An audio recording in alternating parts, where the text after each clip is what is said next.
Hey viewers, welcome back to our channel.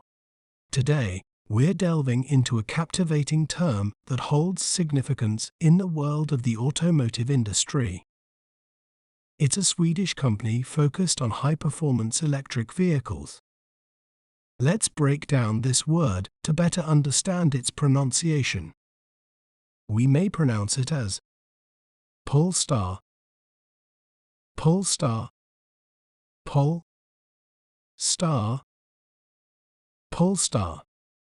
One of their flagship models, the Polestar 2, is an all-electric sedan with impressive range and performance, featuring advanced driver assistance systems and a minimalist interior design. Isn't it fascinating how breaking down a word can make it clearer? If you enjoyed learning about Polestar, be sure to subscribe to our channel for more educational content. Thanks for watching. Remember, knowledge is power. See you next time.